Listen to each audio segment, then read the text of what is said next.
வணக்கம் பிரதர். வணக்கம்.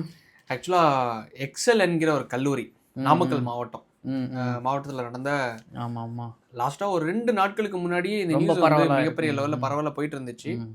ஆனால் வந்து நிறைய பேர் பேசுறதுக்கு நம்ம கிட்ட வந்து ப்ரோ இதை பற்றி பேசுங்க இதை பற்றி பேசுங்க அப்படின்னு கேட்கும்போதே நம்மளுக்கு வந்து என்ன ஆயிடுச்சுன்னா, ஒரு ஆத்தரைஸ்டாக ஒரு நியூஸ் வர்றதுக்கு முன்னாடி நம்ம இதை பேசி ஒரு விஷயம். ஏன்னா நேற்று வந்து ஒரு 2 பேரை அரெஸ்ட் பண்ணியிருக்காங்க. எதுக்காக அரெஸ்ட் பண்ணியிருக்காங்கன்னா அதே இஷ்யூ பற்றி பேசி, ஆனால் வந்து 10 பேர்கிட்ட இறந்துட்டாங்க, அட்மிட் ஆகி இறந்துட்டாங்கங்கிற ஒரு விஷயத்த சொல்றது மூலமா என்ன பண்ணிட்டாங்க, இது வந்து ஃபேக் நியூஸ் அப்படின்னு சொல்லிட்டு சில பேர் வந்து 400 பேர் அட்மிட் ஆனாங்கன்னு சொன்னாங்க. சில பேர் 100 சில்லற பேர் 150 பேரு கிட்ட இல்ல 127 பேர் அக்யூரேட்டா அட்மிட் ஆயிருக்காங்க, ஹாஸ்பிட்டலைஸ் ஆயிருக்காங்க. ஆக்சுவலி அதோட ரீசன் முதல்ல பார்த்துக்கலாம். அதாவது நடந்த விஷயம் உண்மைதான். நாமக்கல் மாவட்டத்தில் எக்ஸல் என்கிற குரூப் ஆஃப் இன்ஸ்டிடியூஷன் ஒன்று இருக்கு. அதுல வந்து இந்த இன்ஜினியரிங் காலேஜில் நடந்தது உண்மைதான். ஆக்சுவலி இது எல்லாமே வந்து அண்ணா யூனிவர்சிட்டி கீழே வந்து இயங்கிட்டு இருக்கிற கல்லூரிகள். உங்களுக்கு தெரியும், நம்ம காலேஜ் படிக்கும்போது இப்போ நான் வந்து லா காலேஜில் படித்தேன். ஸோ அதனால் வந்து நம்மளுக்கு வந்து இந்த அண்ணா யூனிவர்சிட்டி கீழே நம்மளுக்கு வராது. நான் வந்து டீம்டு யூனிவர்சிட்டி, தனியாரில் நம்ம படித்தனால நமக்கு அது வராது.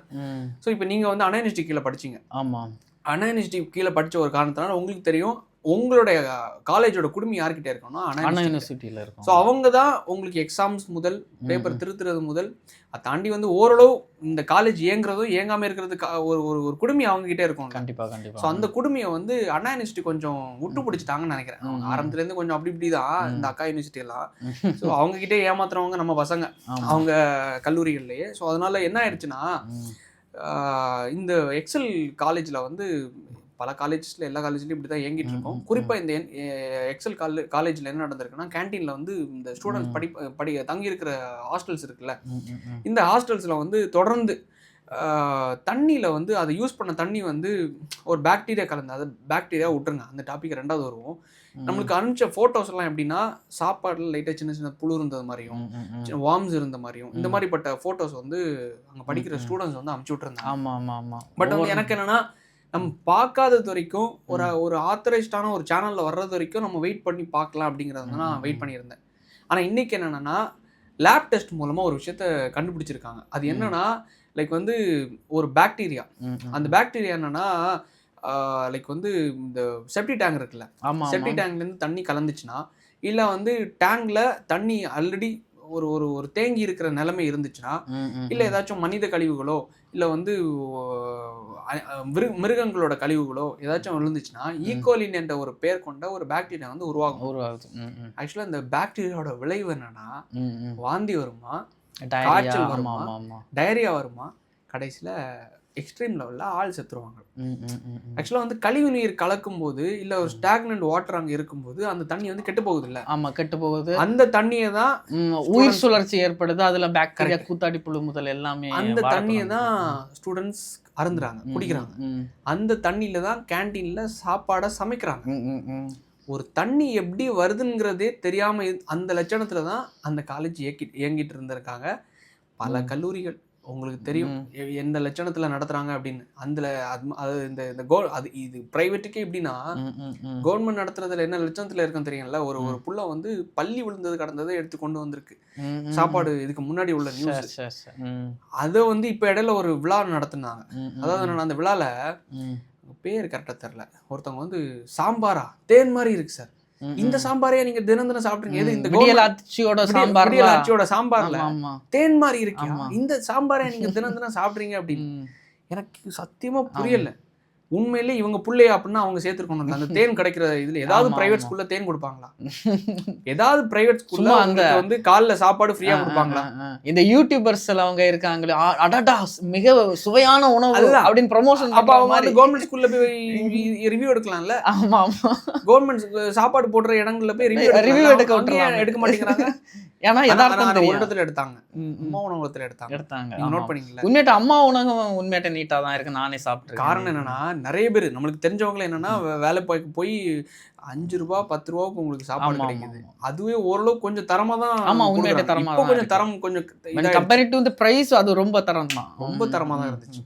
அது அந்த ஒரு குவாலிட்டியில அவங்க கொடுக்கும்போது இந்த அரசாங்கம் நடத்துற இந்த ஒரு ஒரு இவங்க ஸ்கூல்ஸ்லயோ இவங்க கொடுக்குற ஃப்ரீ, அது இவர் கேட்குறாரு, ஸ்டாலின் அவர்கள் பக்கத்தில் உட்காந்து கேட்குறாரு, என்னம்மா சாப்பாடு நல்லா இருந்துச்சா, இந்த நாடகம் என்னன்றது என்ன தெரியுமா, நான் போட்ட சாப்பாடு நல்லா இருக்கான்னு. நல்லா இருக்கு. அதாவது என்னன்னா, நான் ஒரு FSO கிட்ட பேசினேன், ஃபுட் சேஃப்டி ஆஃபீஸர் வந்து பேசும்போது என்ன சொல்றாங்க, சார் அதாவது ஒரு 4-5 பிளாக் இருக்குமா இவங்களுக்கு. 4-5 பிளாக்னா எக்ஸாம்பிளுக்கு இப்போ வந்து சென்னை இருக்குன்னு வைங்களேன், சென்னை மட்டும் கிடையாது, சென்னையிலே காஞ்சிபுரம் இருக்கு, திருவள்ளூர் இருக்கு, அது மாதிரி பல மாவட்டங்கள் உள்ள இருக்கு, செங்கல்பட்டு அப்படி இப்படின்னு பல மாவட்டங்கள் இருக்கு. இந்த மாவட்டங்கள் இருக்கும்போது இங்க பர்டிகுலர் ஒரு 4-5 ஃபுட் சேஃப்டி ஆஃபீஸர்ஸ் இருக்காங்க. இவங்களுக்கு மேல ஒரு ஆத்தரைஸ்ட் ஆஃபீஸர் இருப்பாங்க. இந்த கீழே இருக்கவங்க தான் கிட்டத்தட்ட 2-5 பிளாக்கை வந்து கவனிக்க வேண்டியது இருக்கு. அதாவது ரேண்டமா இவங்க வந்து சூப்பர்வைசிங் போகணும். ஸோ அப்படி போகும்போது இவங்க கிட்ட இருக்கிற லேக் ஆகிற விஷயம் என்னன்னா, வண்டி கிடையாது இவங்களுக்கு இன்ஸ்பெக்ட் பண்றதுக்கு. எல்லாருக்கும் வண்டி கிடையாது. ரெண்டாவது என்னன்னா, ஒருத்தவங்க இன்ஸ்பெக்ட் பண்ண வேண்டிய கடைகள் மட்டுமே கிட்டத்தட்ட 1000-1500 கடைகள். இவங்க என்ன பண்ணிடுவாங்க தெரியுமா, சிம்பிளா ஊர்ல நடக்கத சொல்றேன், ஏதாவது பெரிய பெரிய கடைகள் ஹோட்டல் இருக்குல்ல, அங்க இருந்து காசை வாங்கிட்டு அமைதியா உட்காந்துட்டு விட்டுருவாங்க. ஆமா, கான்ட்ராக்டை தான் பேஸ் பண்ணின்னு. வேற ஏதாச்சும் சின்ன சின்ன கடைகள்ல இஷ்யூ வந்துச்சுன்னா அவங்கள போய் லைசன்ஸை பிடிங்கிட்டு, நீ இது அவன் கடைகள்ல கூலி போய் விற்கிறான் அதெல்லாம் விட்டுருவாங்க. என்னென்னமோ வித்துட்டு தான் இருக்கான், விதவிதமா வித்துட்டு தான் இருக்கான், அதெல்லாம் கண்டுக்க விட்டுருவாங்க. ஆனா சின்ன சின்ன பெட்டிகள் கடைகள் இதெல்லாம் நான் இதில் ஏதாச்சும் சின்ன சின்ன ஹோட்டல்களில் ஏதாச்சும் தேங்கி இருக்கிறது இதெல்லாம் பிடிச்சுன்னா உடனே சீல் வச்சிடும். இதெல்லாம் பேர் அவங்களுக்கு டார்கெட் அச்சீவ் பண்ணுறதுக்காக பேருக்கு இதெல்லாம் மூடிட்டோம். 10 நாள் சீல், 20 நாள் சீல், 1000 ரூபா, 2000 ரூபா, 5000, ஃபர்ஸ்ட் 2000 ஃபைன், அடுத்து 5000 ஃபைன், அடுத்து 25000 ஃபைன். அதுலேயும் அதில் வந்து பார்ஷியாலிட்டி பார்ப்பாங்க, நல்ல காசு கொடுக்குறாங்கன்னா. ஸோ அது ஒரு பக்கம் அவங்களுக்கு ஒரு டார்கெட் ஓடிட்டு இருக்கா. இவங்களை என்ன பண்ணுவாங்கன்னா, இந்த போலீஸை பந்தோபஸ்து போட்டது மாதிரி இப்போ VVIPs, example like governor or Stalin ministers whatever, அவங்க வந்து ஏதாச்சும் அரசு மாளிகைகள்லையோ இல்லை வந்து தங்கும் விடுதிகளில் வந்தாங்கன்னா, இல்லை ஏதாச்சும் ஃபங்க்ஷன் நடக்குதுன்னா இவங்களை ஒட்டு மொத்தமாக அங்கே கொண்டு போட்டுருவாங்க. எதுக்காகனா, அவங்க குடிக்கிற தண்ணி தூய்மையாக இருக்கா, அவங்க சாப்பிடுற சாப்பாடு தூய்மையா இருக்கா, எந்த ஒரு இதுவும் கலக்காம. ஏன்னா நாட்டுக்கு ரொம்ப தேவை, கொள்ளடிக்க ஆட்கள் கிடையாது. அப்படிப்பட்ட விஷயத்த பாக்குறதுக்காக இவங்களை வந்து அப்பாயிண்ட் பண்ணிருப்பாங்க. புரியுதா? சோ மக்களோட சாப்பாடு எந்த லட்சணத்துல இருக்குன்னு பாத்துக்கோங்க. சோ அப்ப என்ன நடக்குதுன்னா, ஸ்டாலின் அவர்கள் வந்து பக்கத்துல உட்காந்து சாப்பிடுற நல்லா இருக்காமா, அந்த சாப்பாடு ஆல்ரெடி டெஸ்ட் பண்ண சாப்பாடு. அதான் வந்து ஒருத்தன் வந்து தான் சாப்பாடு போட்டேன்னு சொல்லிட்டு ஒருத்தன் சொல்லி காட்டுறானா, அவன் இன்எலிஜிபிள் ஆனவன். அவன் வந்து ஒரு குழந்தைகிட்ட போய் நான் போட்ட சாப்பாடு நல்லா இருக்கான்னு, இதை தொடங்கி வச்சது யாரு? காமராஜர். ஆரம்பத்துல காமராஜர் அவர்கள் தொடங்கிச்சது காரணம் என்னன்னா, நான் சாப்பாடு போட்டேன்னு சொல்றதுக்காக கிடையாது. அவர் எதுக்காகனா, வறுமையில இருக்காங்க. சரி காலைல சாப்பாடு போட்டா வந்து மதிய சாப்பாடு போட்டா பிள்ளைங்க படிச்சு அப்படின்னு சொல்லிட்டு ஃபர்ஸ்ட் அவர் போடுறாரு. அதுக்கடுத்து 72ல எம்ஜிஆர் அவர்கள் வந்ததுக்கு அப்புறமா அவர் போடுறாரு. ஆமா ஆமா ஆமா. சோ இவங்க எல்லாரும் சாப்பாடு கொடுக்கும் போதுதான் எதுக்காகனா, நான் போட்டேன், ஆமா சொல்லி நலம் காக்கும் ஸ்டாலின், காலை உணவு திட்டம் கொண்டு வந்த ஸ்டாலின் சொல்லி காட்டுறதுக்காக கிடையாது. ஆமா ஆமா, அவங்க வீட்டுல இருந்த காசை எடுத்து செஞ்சுட்டாங்க நினைப்பேன். மக்களோட வறுமையை போக்கி அவங்க அந்த வறுமையினால படிக்க முடியாம அடுத்த கட்டம் போக வேண்டி, அடுத்த கட்டம் போகாம இருக்க கூடாதுங்கிறதுக்காக அவங்க வந்து படிக்க வைக்கிறதுக்காக பண்றாங்க. ஆனா இங்க என்ன நடக்குது தெரியுமா, சாப்பாடு கொடுத்தேங்கிற ஒரு பிம்பத்தை கிரியேட் பண்ணி ஓட்டுக்காக. அதுதான் நான் சொல்ல வந்தேன். அதாவது என்னன்னா, இந்த பிள்ளைங்க கூட இருந்துட்டு சாப்பிட்றதுக்காக இது எல்லாமே லேப் டெஸ்ட் பண்ண ஃபுட்ஸ். ஸோ இதை வந்து இது பண்ணிடுறாங்க. அவங்க கிட்ட மேலே டிடின்னு நினைக்கிறேன், கரெக்ட், அவங்க கிட்ட கொடுக்குறாங்க. சார் இதே சார் நீங்க இவங்க கொடுக்குறீங்க, இதே சாப்பிட்றீங்க, தேன் மாதிரி சாப்பாடு, இந்த காலைல வச்ச சாம்பார் எப்படி இருக்கு, காசு வாங்கிருப்பாங்க, காலைல வச்ச சாப்பாடு எப்படி இப்படி இருக்கும். ஓகே வாட் எவர், நல்லா இருக்கும் நல்லா இல்லையோ, அப்போ உங்க பிள்ளை நீங்க அங்க சேர்த்துருக்கணும்ல. ஆமா, எத்தனை நடிகைகளோட பிள்ளைங்க படிக்கிறாங்க, எத்தனை பொலிட்டிஷியன்ஸோட பிள்ளைங்க படிக்கிறாங்க, எத்தனை பிசினஸ் மேன்ஸோட பிள்ளைங்க அங்க படிக்கிறாங்க. அதான் ஆமா, சீமான் அவர்களே சொல்லியிருந்தாரு. எல்லாரும் விமர்சனம் பண்றாங்க, எங்களோட பிள்ளைங்க எல்லாம் பெரிய பெரிய யூனிவர்சிட்டியில வெளிநாட்டுல படிச்சுட்டு இருக்காங்க அப்படின்னு அவர் இது வெளிப்படையே சொல்லிட்டாரு. நீ கட்டி இருக்கிற இந்த ஓட்டு கட்டிடத்துல என் பிள்ளை எப்படிதான் படிச்சு அடுத்த கட்டத்துக்கு போவான். கரெக்ட் தானே? அதான் அவரே எஜுகேஷன் சிஸ்டத்தை மாத்திரம் தானே. அதுதான் உண்மைதான், அதான் உண்மை. இந்த கட்டிடத்துல எப்படி இந்த குவாலிட்டி ஆஃப் ஃபுட் கொடுக்குற கட்டிடத்துல, இந்த குவாலிட்டி ஆஃப் எஜுகேஷன் கொடுக்குற கட்டிடத்துல எப்படி நான் என்னோட பிள்ளைய சேர்த்து அந்த புள்ள வந்து மிகப்பெரிய ஒரு பொட்டன்ஷியலான புள்ள வளரும்ங்கிறத நான் எப்படி எதிர்பார்க்க முடியும்? ஸோ அதுதான் அவர் சொல்றாரு. ஸோ அதுதான் இந்த கல்லூரிகள் எப்படி நடந்திருக்குன்னா, ஏன்னா நான் ஏன் ப்ரைவேட்டையும் கவர்மெண்ட்டையும் கம்பேர் பண்ணி சொல்கிறேன்னா, எய்தர் ஹாஸ்பிட்டலோ இல்லை ஒரு ஹாஸ்டலோ இல்லை வந்து ஒரு ஸ்கூலோ காலேஜோ வாட் எவர், அந்த இடத்துல பொதுமக்கள் உள்ள வராங்க. அவங்க வந்து சின்ன பசங்களோ பெரிய பசங்களோ மாணவர்களோ மாணவிகளோ பெரிய ஆட்களோ, இவங்க வரும்போது அவங்களோட உயிர்கள் உத்தரவாதம் யாருன்னா அரசாங்கம். அந்த particular school or college or hostel or canteen eligible for seating, உள்ள உட்காரதுக்கு அந்த பில்டிங் எலிஜிபிளா இருக்கா, இல்ல அந்த உள்ள உட்காந்து சாப்பிட்றதுக்கு அவன் ஃபுட்டு ஒழுங்கா கரெக்டா கொடுக்குறானா, எல்லாத்தையும் ரேண்டமா செக் பண்ண வேண்டியது யாரோட பொறுப்புனா அரசாங்கத்தோடது. இந்த ஃபுட் சேஃப்டி ஆஃபீஸர்ஸோடது. இவங்க எல்லாரும் இங்கே லேக் ஆகுறாங்கல்ல, ஐயாக்களுக்கு போய் செக் பண்ணுறதுக்கும், ஐயாக்களோட வேலைகள் நிறைய ஒர்க் ப்ரெஷர்ஸ் கொடுக்குறதுனால இங்கே போய் பார்க்க வேணாம், எல்லாம் கரெக்டாக தான் இருக்கும், இல்லை இங்கேருந்து கரெக்டாக கட்டிங் வந்துட்டு இருக்கு, அதனால பார்க்க வேணாங்கிறதுக்காக லேக் ஆகுறாங்கல்ல, அந்த இடத்துல இங்கே வந்து கிட்டத்தட்ட இத்தனை பிள்ளைங்கள் வந்து ஹாஸ்பிட்டலைஸ் ஆகுறாங்க. கடைசியில் பலியாடாகிறது யாருன்னா நம்ம மக்கள், நம்ம வீட்டில் இருக்கிற பிள்ளைங்க. அவங்க எண்ட் ஆஃப் தி டே அவங்களுக்கு எந்த பிரச்சனையும் கிடையாது, அரசாங்கத்துக்கு எந்த பிரச்சனையும் இல்லை, டெஸ்டட் ஃபுட்டை தான் சாப்பிட்றாங்க. கடைசியில் எண்ட் ஆஃப் தி டே இப்போ இதாகிறது அது வேற. இந்த ஸ்கூல்ஸ் எல்லாமே டெண்டர் கொடுத்துறாங்களாம். அப்போ டெண்டர்னு இப்போ ஸ்கூல்ஸே இப்போ நடத்தினா ஸ்கூல்ஸே அவங்க வாட்டர் எப்படி இருக்கு, நல்லா தண்ணி எல்லாம் நல்லா சுத்தமாக இருக்கா எல்லாம் பார்க்க வேண்டியது இருக்கும். குறைகள்னா அவங்க வந்து பொறுப்பேற்றுக்க வேண்டியது இருக்கும். ஏன்னா வந்து ஸ்கூல்ஸ் இப்போ வந்து ப்ரைவேட்டை டெண்டர் கொடுக்குறதுனால அப்போ அவங்க என்ன நினைப்பாங்க, நான் இந்த ஸ்டூடெண்ட்ஸுக்காக நல்ல ஃபுட் செஞ்சு கொடுக்கணும்னு எதாவது நினைப்பாங்களா, இல்லை இதுல இந்த டெண்டர்லேருந்து டெண்டர் அமௌண்ட்டோட நான் லாபம் நினைப்பாங்களா? அது டெண்டர்ங்கிற ஒரு விஷயம் வந்து அப்படி வராது. ஏன்னா இப்ப எல்லா ஸ்கூல்ஸ் காலேஜ்லயுமே நடக்குது, அதனால நான் உங்கள்கிட்ட கேட்கறேன். இல்ல ஆக்சுவலா வந்து நீங்க சொல்ற மாதிரி அஃபிலியேட்டட் ஸ்கூல்ஸ்ல இந்த கவர்மெண்ட் ஃபண்டிங் எதிர்பார்க்குற ஸ்கூல்ஸ் காலேஜஸ்ல வந்து இந்த மாதிரி நடக்குது. அதை எக்ஸாம்பிளுக்கு எப்படி சொல்லலாம்னா, நம்ம இந்த தாம்பரத்தில் ஒரு காலேஜ் இருக்கு. அந்த காலேஜ் பேர் என்ன? SRM private. அங்கெல்லாம் கிடையாது. நீங்க 50 லட்சம் 1 கோடி 5 கோடி காசு கொடுத்துலாம் படிக்கிறீங்க. நான் சொல்ற காலேஜ் வந்து மெட்ராஸ் கிறிஸ்டியன் காலேஜ். அது வந்து எய்டட் காலேஜ், ஃபீஸ் கம்மி தான். அங்கதான் ப்ரொவைட் பண்றாங்க. யாரு கவர்மெண்ட் கிட்ட இருந்து ஃபண்டிங் வருது, வெளியே இருந்து ஃபண்டிங் வருது. இந்த மாதிரிப்பட்ட கல்லூரிகள்ல நான் தரம் இருக்கு இல்லைன்னு நான் இதுல சொல்ல வரல. இது மாதிரிப்பட்ட கல்லூரிகள் வந்து இன்னொரு இடத்துல இருந்து டிபெண்ட் ஆகி இருக்காங்க. ஸோ இது மாதிரி இருக்கிற கல்லூரிகள்ல என்ன நடக்கும்னா, இங்க உள்ள இருக்கிற கேண்டீன்ஸோ இதெல்லாம் குத்தகை கொடுக்குற மாதிரியோ கான்ட்ராக்டர்ஸ் கொடுக்குற மாதிரி இதெல்லாம் பண்ணுவாங்க. பிரைவேட்லயும் கான்ட்ராக்ட் கொடுப்பாங்க. ஆமா, பிரைவேட். நான் படிச்ச காலேஜ் இப்போ நான் இங்க சவிதால படிச்சிருந்தேன். சவிதால படிக்கும்போது அங்க இருக்க கேண்டீன்ஸை வந்து வெளியே வந்து கான்ட்ராக்ட் கொடுத்துருந்தாங்க. அஃபிலியேட்டடோ டிபெண்ட் ஆகி இருக்காங்களோ எல்லா இடத்துலயும் கான்ட்ராக்ட் கொடுக்க தான் செய்யறாங்க. ஸோ கொடுக்கும்போது என்ன ஆகும்னா, அவன் லாபம் ப்ராஃபிட் மோட்டிவா தான் இருக்கான். ஸோ ப்ராஃபிட் மோட்டிவா இருக்கும்போது கண்டிப்பா அவன் பண்ண தான் செய்வான். அதை செக் பண்ண வேண்டிய பொறுப்பு யாரோடது? காலேஜோட. அப்ப அந்த காலேஜ் ஒழுங்கா இருக்கானா அவன் செக் பண்றானா, இல்ல இவன் கீழே இருக்கிறவன் செக் பண்றானா, அதை செக் பண்றது யாரோடது? கவர்மெண்டோட.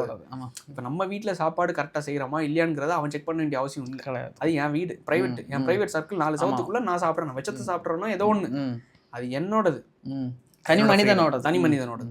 ஆனால் நான் ரோட்ல போகும்போதோ பொது இடத்துல போகும்போதோ ஒரு கல்லூரிகள்லயோ இல்லை ஸ்கூல்லையோ எங்க போனாலும் சரி, அது பொறுப்பு அக்கௌண்டபிள் யாருன்னா அரசாங்கம். அப்படி இருக்கிற பட்சத்துல எண்டாவது எல்லாத்துக்கும் நீ அரசாங்கத்துக்கு ஸ்டாலின் அவர்களை கேள்வி கேட்கிறேன்னு நம்ம கிட்ட கோச்சுக்க கூடாது.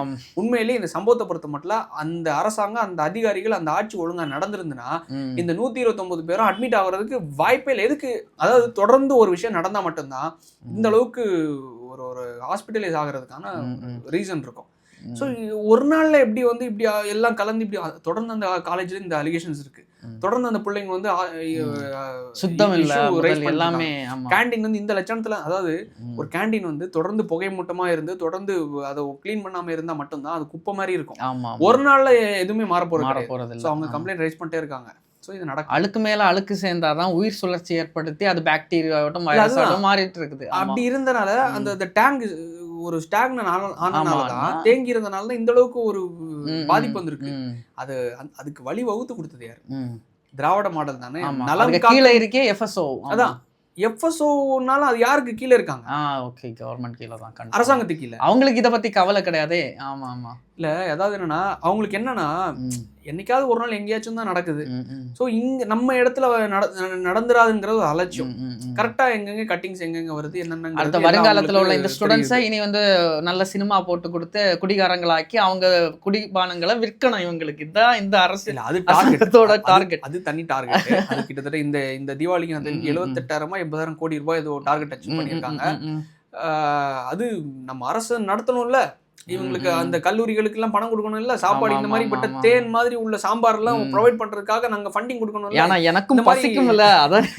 சோ அதனால வந்து அதுக்கடுத்து நம்ம பிள்ளைங்களும் குடிச்சாதான் நம்ம ஐயாக்கும் வருமானம். அதனால இந்த FSO ஆபீசர்ஸ் நம்ம இந்த மார்க்கெட்ஸ்ல எல்லாம் கவனிக்கிற நேரம் சாதா ஒரு சின்ன அந்த தள்ளு வண்டியில கொண்டு போறவங்கள சாகசம் காட்டுற மாதிரி தூக்கி உடைக்கிறது, ஒரு ஃபுட்டை உடைக்கிறன்னு கூட தெரியாம அறிவு இல்லாத மாதிரி அவங்க செயல்படுவாங்க. அவங்க வந்து பெரிய ஐடிசிலயோ இல்ல பெரிய பெரிய ஹோட்டல்ஸ்ல இந்த மாதிரி பண்ணுவாங்க. பண்ணங்க இவங்க காலை உடைச்சு விடுவாங்க, அது அவங்களுக்கும் தெரியும். அங்க காசுல விளையாடும். அந்த டாபிக்ல நான் வரல. ஆக்சுவலா வந்து பணம் விலை போனவங்க ஒரு குரூப் இருக்காங்க. ஒரு கவர்மெண்ட் இந்த செக்டார் இந்த மாதிரி தான் நடந்துட்டு இருந்தது எல்லாருக்கும் தெரியும். ஸோ கால் உடைக்கிறதுக்குள்ளே நான் வரல, கவர்மெண்ட்டுக்குள்ளே நான் வரல, எதுக்குள்ளே வரல, எக்ஸ்ட்ரீம் டாக்ஸ்க்கு நான் வரல. உண்மையா பேசுறேன் நான். அது உண்மைதான், யதார்த்தம். யதார்த்தம். சில ஆபீசர்ஸ் நம்ம பார்த்திருக்கோம், போகும்போது பின்னாடி கேமரா அப்படியே போயிட்டே இருக்கும். சின்ன சின்ன தள்ளுவண்டியில சின்ன சின்ன கடைகள்ல சாகசம். அவர் சூப்பர்மேன் ஆயிடுவாரு. கடைகள்ல போகும்போது அங்க போய் செக் பண்றது மூலமா அவன்கிட்ட போய் எல்லாம் பண்ணுவாங்க. ஆனா பெரிய கடைகள்ல ஒரு போனதுக்கு அப்புறம் அடுத்த நாள் டிரான்ஸ்ஃபர் பண்ணி விட்டாங்க. ஆமா ஆமா. அந்த கடை பேரு நான் சொல்ல வரும்போது எதுவும் பண்ணல. சின்ன சின்ன கடைகள்ல போய் வாட்டர் மெலான்ல அது கலந்துருக்கா, ஊசி போட்டிருக்கான்னு எல்லாத்தையும் பார்த்தவரு பெரிய கடைகள்ல போன அடுத்த நாள் தலைவர் டிரான்ஸ்ஃபர். நான் சொல்றது எங்கன்னே தெரியல. அதோட பெரிய கடையான 5 ஸ்டார் ஹோட்டல்ல அப்ப அவர் போய் நிக்கிற நேரம் என்ன நிலைமையை தான் நான் சொன்னேன். அதனால தான் கால் உடைக்கிற லெவலுக்கு நான் பேச. அதுதான் நீங்க உடைச்சு பேசுறீங்க, நான் கொஞ்சம் மொழிகி பேசுறேன். அதனால வந்து எக்ஸ்ட்ரீம் டாக்ஸ் நம்ம வந்து வேண்டாம். மக்களுக்கு கோட் வாட்ஸ்அப் கொடுக்கலாம், மக்கள் புரிஞ்சு. ஏன்னா ஃப்ரீடம் ஆஃப் ஸ்பீச் அந்த ரொம்ப நல்ல ஸ்பீச் வந்து நம்ம ஐயா ஸ்டாலின் அவர்கள் முடக்கிட்டார்ல. ஏன்னா ஒருத்தங்க பேசினதுக்கு 2 பேர் அரெஸ்ட் பண்ணிட்டாங்க. நம்ம எதுக்கு, நம்ம பேச வேண்டியது இன்னும் நிறைய இருக்கு. எதுக்கு வந்து தேவையில்லாத தேவையில்லாத வார்த்தைகள்ல நம்ம எதா பேசி எதுக்கு தேவையில்லாத ஆட்கள் கிட்ட போய் நம்ம பதில் சொல்லிட்டு இருக்கணும். அதனால மக்கள் புரிஞ்சுப்பாங்க, they are educated. ஆமா, அவங்களுக்கு அன்றாட வாழ்க்கை வெளிப்படையான அநீதியினால் கட்டமைக்கப்பட்ட இந்த சமூகத்தை நேரே தெரியுது அவங்களுக்கு. அதனால வந்து கூடிய விரைவில் இது மாதிரிப்பட்ட தேன் உணவு கொடுக்குறாங்க, இல்லை இந்த மாதிரி வந்து தேன் கலந்த சாம்பார் கொடுக்குறாங்கிறதுல ஒரு நம்பி இந்த மாதிரி சில இடத்துல போய் மாட்டிக்காதீங்க. அதாவது ஐ மீன் நான் எப்படி சொல்கிறேன்னா, இந்த கல்லூரி அதாவது சீமான் அவர்கள் சொன்ன மாதிரி தான், அது எப்படிடா குப்பை மாதிரி இருக்குது, அங்கே போய் நான் எப்படி பிள்ளைய சேர்ப்பேன் அப்படின்னு. உண்மையிலே எஜுகேஷனுக்கு நம்ம வீட்டில் இயலாமல் இருந்தால் கூட எங்க கரெக்டான ப்ராப்பரான இன்ஸ்டிடியூஷன்ங்கிறத நம்ம தேர்ந்தெடுத்து கொண்டு போய். ஆமா, ஏன்னா காக்கைக்கு தன் குஞ்சு பொன் குஞ்சு, அந்த பொன் குஞ்சானது நல்ல வாழ்க்கையில முன்னேறதுல எல்லாருமே விட்டாதான் கரெக்டா இருக்கும், அங்க விட்டாதான் கரெக்டா இருக்கும். இங்க குப்பையை போடுறான்னா அந்த குப்பையை சாப்பிட்டா நம்ம புள்ள நாளைக்கு இருக்காது. ஸோ அதனால கரெக்டான இன்ஸ்டிடியூஷனை தேர்ந்தெடுங்க, கரெக்டான இடத்துல படிக்க வைங்க. இந்த எக்ஸல் இன்ஸ்டிடியூஷனுக்கு மேலே தகுந்த நடவடிக்கை எடுப்பாங்கன்னு நம்புறேன். ஏன்னா இப்போ ஏதோ லேப் டெஸ்ட் பண்ணுறோன்னு சொல்லிட்டு சும்மா வந்து லீவ் விட்டுருக்காங்க காலேஜுக்கு.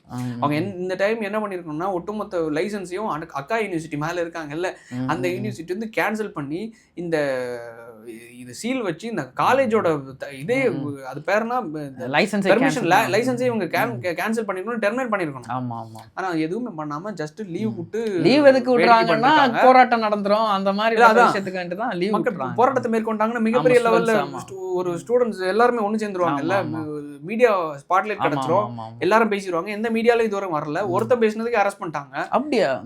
2 பேர் பேசினாங்க, 2 பேரையும் அரெஸ்ட் பண்ணிட்டாங்க. ஸோ அதனால வந்து மக்கள் ஒரு விழிப்புணர்வோடு செயல்பட்டு நம்ம வீட்டில் இருக்கிற பிள்ளைங்களை நம்ம பாதுகாத்துக்கணும். அவங்க வீட்டில் இருக்கிறவங்க எல்லாம் லேப் டெஸ்ட் பண்ணி, இந்த எஃப்எஸ்ஓஸ் எல்லாம் அவங்கள லேப் டெஸ்ட் பண்ணி அவங்க நல்லா சாப்பிட்டுட்டு இருக்காங்க. அதனால நம்ம உணவை நம்ம தான் பாதுகாத்துக்கணும். நம்ம சாப்பிட்ற உணவை நம்ம தான் தேர்ந்தெடுத்து பாதுகாக்கப்பட்ட முறையில் நம்ம பிள்ளைங்களை வளர்க்கணும். வளர்த்து அடுத்த ஜெனரேஷனுக்கு ஐயாக்களோட டார்கெட்டுக்கு அச்சீவ் ஆகிறதுக்கு சரக்குல அடிமை ஆகாம அந்த நல்ல ஒரு ஃப்ளோ வந்துட்டு இருக்குல்ல, நீங்க கெடுத்துக்காதீங்க அடிக்கடி ஃப்ளோ. அதெல்லாம் சொல்றேன். அதனால நல்ல ஒரு சமுதாயத்தை உருவாக்கும். நீங்க சொல்ல வரதை முடிச்சுக்கோங்க, அதோட இதை வைண்ட் அப் பண்ணிக்கலாம். அதாவது கால்நடைகள் ஆகிறாதீங்க, நீங்களே மேய்ப்பர் ஆகிருங்க. அதேதான், அவங்களோட கால்நடைகளா நம்ம ஆகக்கூடாது. நம்ம வந்து மேய்ப்பர்களா நம்ம அவங்கள வழி நடத்துற அளவுக்கு. ஏன்னா கவர்மெண்ட் இஸ் ஃபார் அஸ், அரசாங்கம் நம்மளுக்கானது. நம்ம ஜெயலலிதா அம்மையார்கள் அவர்கள் சொன்னது மாதிரி, மக்களுக்காக நான், மக்களுக்காகவே நான், மக்களுக்காக தானே அரசாங்கம். ஃபார் த பீப்புள் இல்ல, by the people and to the people அப்படிங்கிற ஒரு ஸ்லோகன் தான். ஸோ அதனால வந்து மக்களுக்கானதுதான். ஸோ ரெண்டாவது அதனால வந்து தயவு செஞ்சு இதுல காம்ப்ரமைஸ் பண்ணாம தேவையில்லாத சில இதுக்காக நம்ம பிள்ளைங்களோட வாழ்க்கையை வந்து காம்ப்ரமைஸ் பண்ணிக்காதீங்க. நல்ல ஒரு விடிவு காலம் பிறக்க நல்ல ஒரு தகுந்த ஆட்சியாளர்களை உங்கள் விரல்கள் மூலமாக தேர்ந்தெடுங்கள் 2026. நன்றி, வணக்கம்.